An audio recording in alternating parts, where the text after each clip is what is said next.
Jouer au tennis, ce n'est pas seulement le fait de se retrouver sur un court. Il est aussi question de bien se préparer physiquement, comme pour ces joueurs et joueuses de la sélection nationale. Certains d'entre eux se préparent pour des échéances à l'étranger. Pratiquer le tennis, ce n'est pas que d'être sur un court et de taper dans une balle. Non, il y a une partie donc, énorme, qui est importante technique de 10 heures sur le terrain, plus au minimum la moitié, donc 5 heures de temps, la partie physique. Donc, ça c'est toutes les semaines, donc, on est sur un volume de 15-20 heures d'entraînement par semaine pour toutes les catégories presque.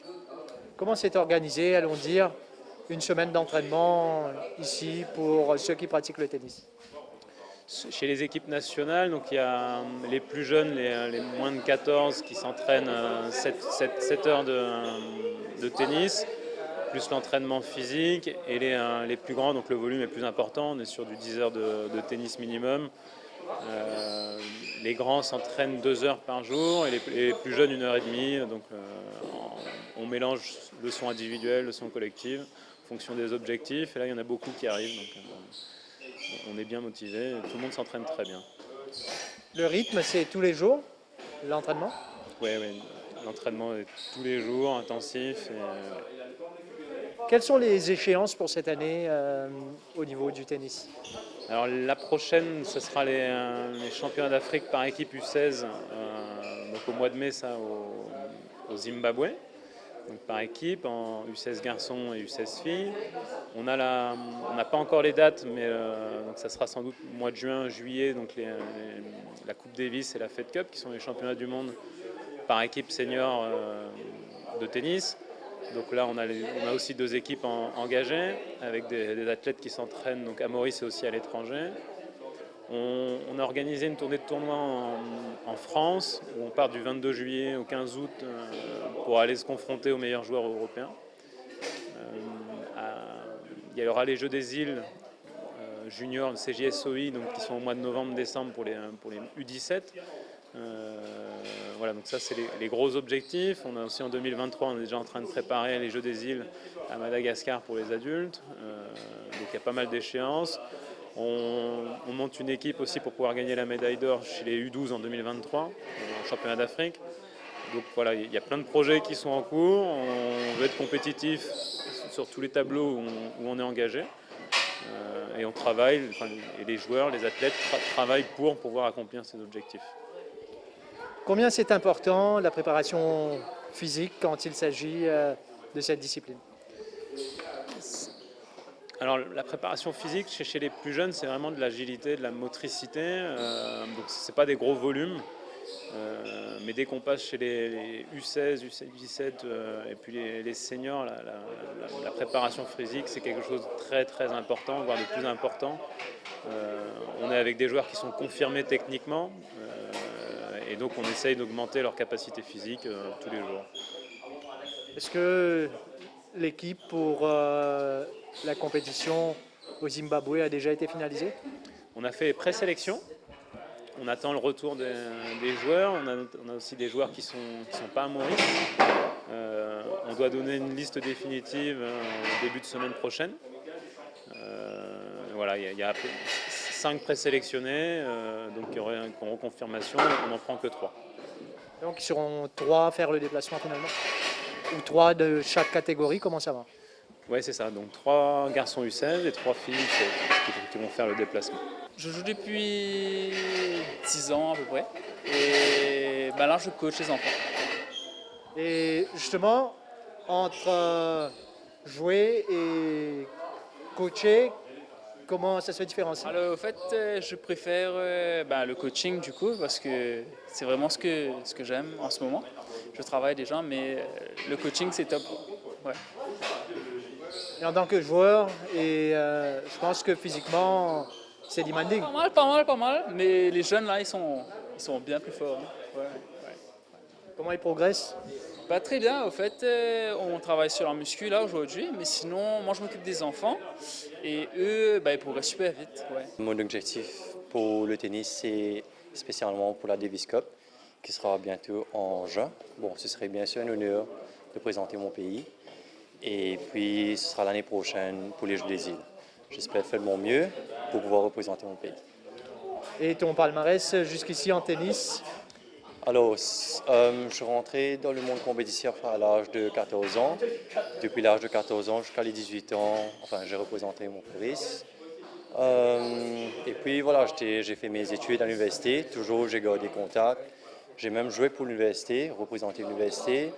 Et voilà, là, je suis retourné en 2019 et je garde toujours contact avec le tennis.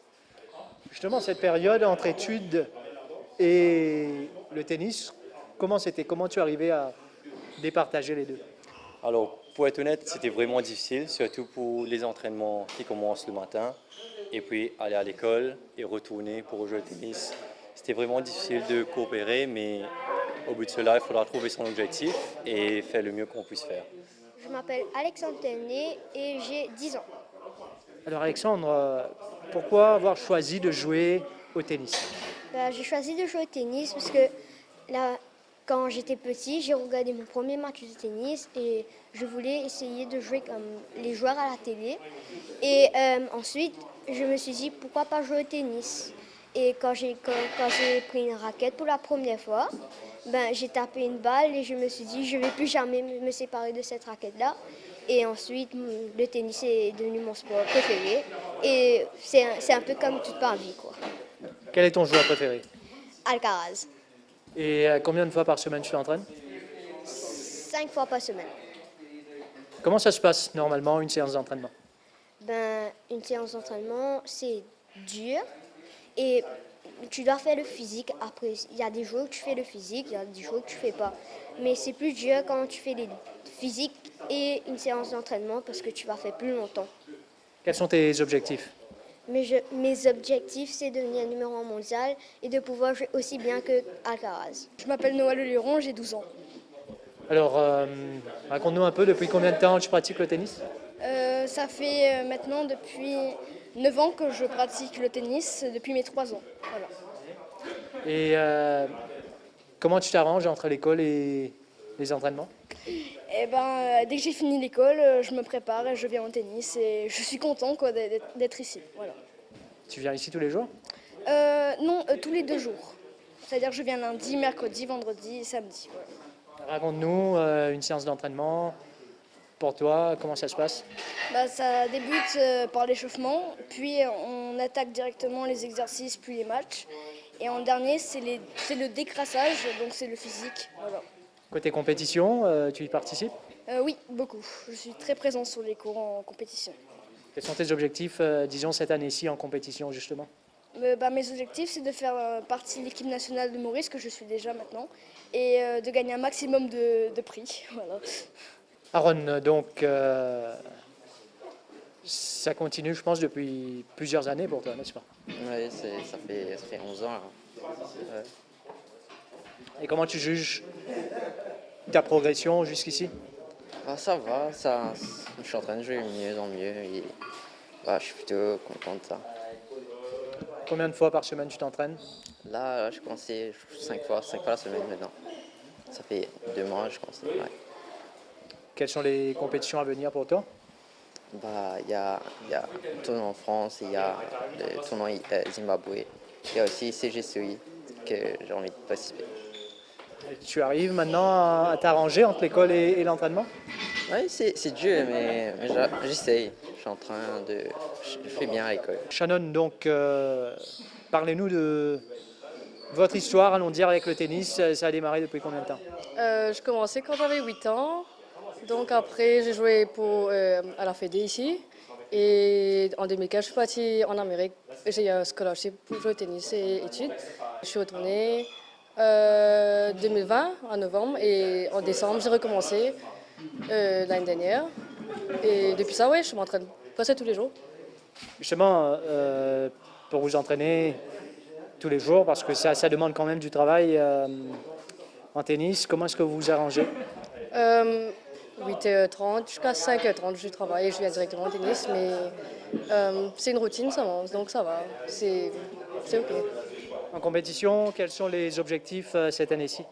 Là, je crois que les tournois recommencent bientôt à Maurice et il y a la Billie Jean Cup aussi. Et pour l'année prochaine, c'est les Jeux des îles. Donc c'est ça mes 3 objectifs. Alors Sarah, racontez-nous, depuis combien de temps vous pratiquez le tennis? J'ai commencé quand j'avais 5 ans. En compétition, comment ça marche pour vous ces derniers temps? J'ai fait beaucoup de compétitions, mais avec le Covid, ça a un peu arrêté. En plus, j'ai eu mal à l'épaule, alors je me suis arrêtée pour 1 an et maintenant je me suis reprise.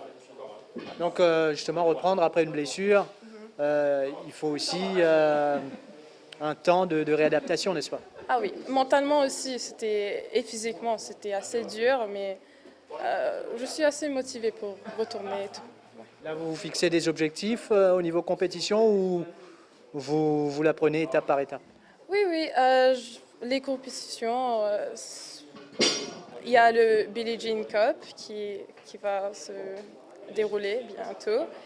Alors, I'm looking forward to that. Et il y a aussi le jeu des îles, ça aussi.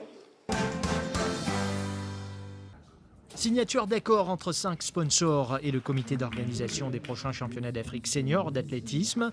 C'était à Côte d'Or mercredi. L'occasion pour le président de l'organisation, Gandé Motia, de faire un point sur cet événement qui se tiendra du 8 au 12 juin prochain.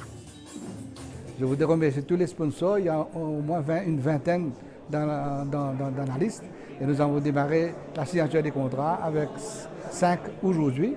C'est pour éventuellement marquer justement le ton du support du secteur privé et public envers justement la cause du sport et surtout pour ces grands championnats d'Afrique d'athlétisme senior à Maurice du 8 au 12 juin.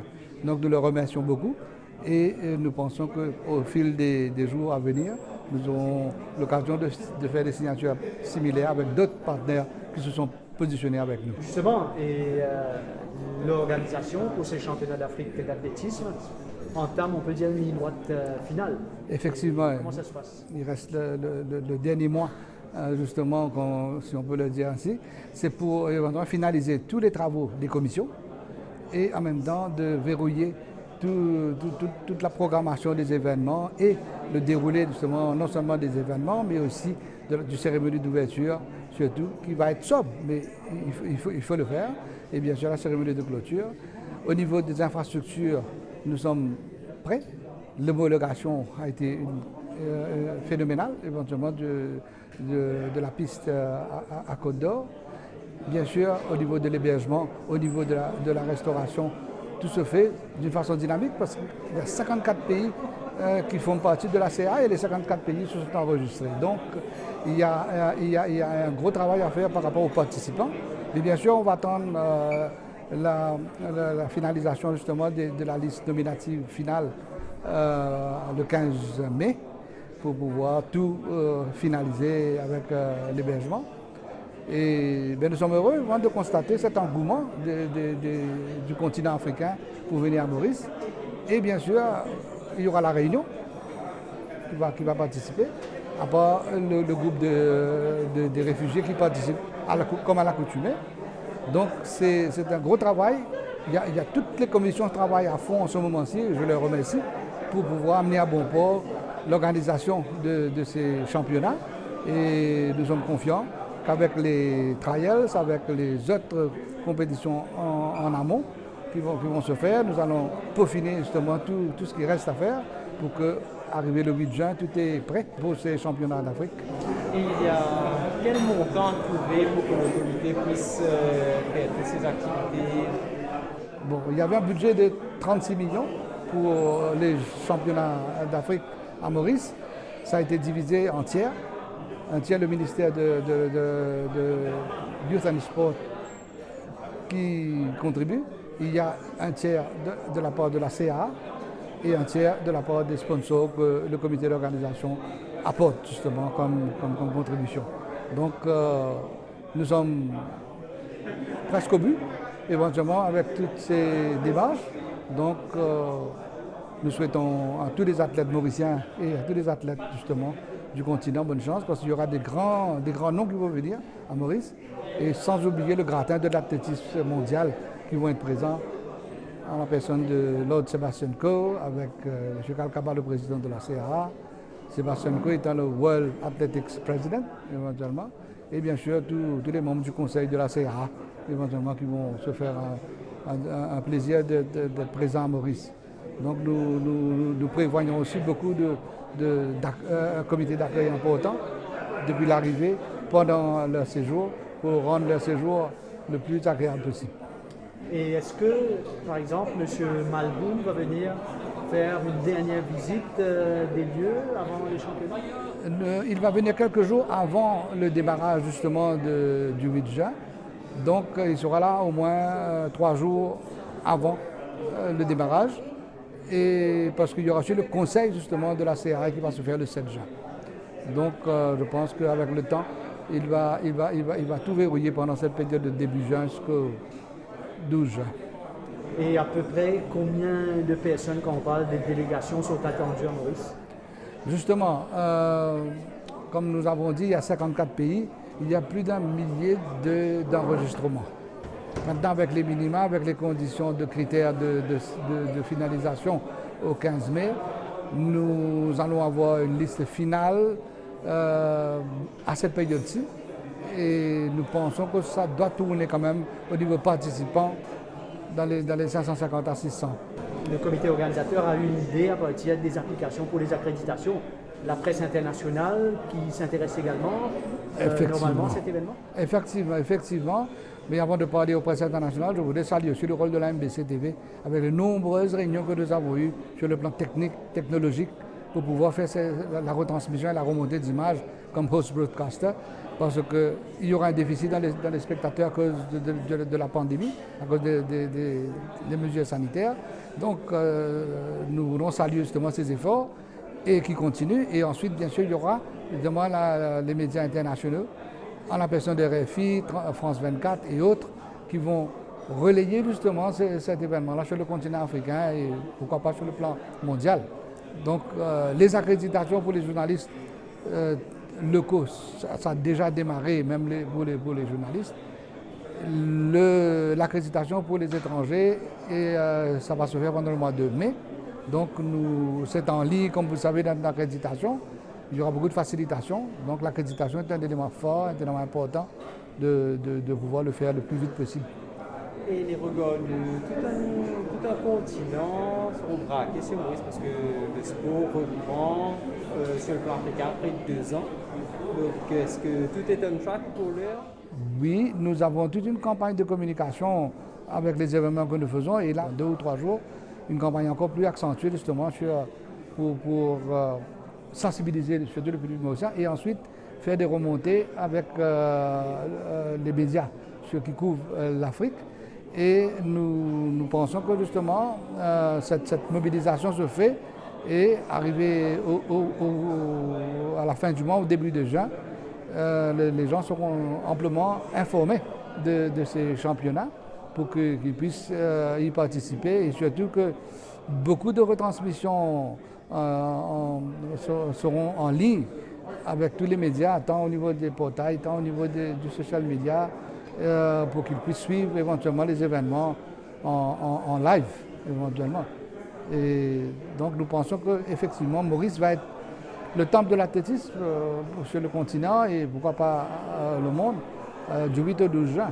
Donc c'est un événement important et je pense qu'avec l'investissement fait au niveau des infrastructures, surtout à Côte d'Or National Sports Complex, c'est impératif justement de démarrer justement ce genre d'événement sur le plan continental et mondial. Parce que c'est le plus gros événement que Maurice ait organisé jusqu'à présent. Effectivement, et surtout sur une piste classée classe 1 et catégorie infrastructure 2, et qui peut homologuer justement des records du monde. Donc ça c'est une première importante justement pour le pays, pour la réputation justement de nos infrastructures sportives et pour la promotion justement d'attraction des événements sportifs d'envergure à Maurice. Dans tous les domaines bien sûr, et que ce soit l'athlétisme ou dans les autres disciplines sportives. L'enthousiasme était palpable ce matin au centre de jeunesse d'Anse-Larrey. Et pour cause, les jeunes âgés de 14 à 20 ans veulent profiter à fond de leurs vacances de Pâques et renforcer leur lien d'amitié. Ils ont pu découvrir une variété d'activités liées à l'escalade, le kayak, le vélo et autres. L'expérience était vraiment fun parce qu'il nous pas fait ça des affaires là. Aussi souvent, il y a une bonne initiative du ministère qui peut nous faire ça. Par contre, tous les jours, on reste à casa, change l'idée, en camaraderie, nous bien amuser ensemble. Même si c'était un peu scary parce que ça débalancé il y a des fois, mais c'était fun. Elle nous a fait pour moi, on apprend, on a amusé. Si on veut sortir en vacances, c'est trop sacré. Les jeunes participants étaient bien encadrés par les coachs. C'était le cas pour le VTT où Géraldine Labroche conduisait l'exercice d'initiation. On peut montrer comment on monte vélo VTT. Et surtout, il y a beaucoup de filles ou soit de jeunes qui s'amènent montent vélo. Ils ont hésité, ils ont payé, nous essayons de casser sa frayeur là. Les autorités, dont le ministère de l'autonomisation des jeunes, des sports et des loisirs, en collaboration avec le Mauritius Sports Council, se mobilisent pour offrir une panoplie de loisirs et de distractions à notre jeunesse. C'est plus une activité pour tout le monde, quoi. Au lieu de rester devant votre ordinateur à la maison, mais ils viennent ici pour profiter un petit la journée tranquille et avec l'encadrement qu'il faut. Ce programme se poursuivra jusqu'au 29 avril dans 6 centres à travers l'île où une majorité de jeunes auront l'occasion de passer leur temps libre dans des conditions idéales. Les vacances scolaires sont là. Pourquoi ne pas en tirer le maximum? Surtout quand l'occasion est offerte pour qu'on puisse profiter d'une multitude d'activités, comme se jeter à l'eau à la piscine de Mar d'Albert pour une quinzaine de jeunes de la grade 5 venant des écoles du Sud. Je m'amuse dans l'eau avec mes amis. Mon prof m'apprend à nager correctement cette fois. On peut bien amuser moi avec mon bon camarade en même temps. Je fais un petit exercice. Après, là, on fait une petite prise. J'aime bien passer bien avec mon bon camarade. C'est sous l'œil attentif de Katie Manon, coach au sein du MSC, que les enfants savourent la joie d'apprendre à nager en toute sécurité. On commence aujourd'hui là avec la familiarisation parce que bien souvent les enfants ils ont peur de l'eau. Et là nous commençons à travailler en faisant des jeux. La natation fait partie du programme scolaire au niveau de l'école primaire et s'avère attrayante. La preuve en est l'engouement manifesté pendant les vacances actuelles. Nous main aim de natation scolaire, c'est qu'à la fin de sa 20 à 30 sessions qui nous prennent là, les enfants là sont capables de se déplacer 25 mètres. Le programme se poursuivra dans les jours à venir pour le plus grand bonheur des jeunes élèves qui éprouvent ce sentiment d'être des véritables poissons dans l'eau.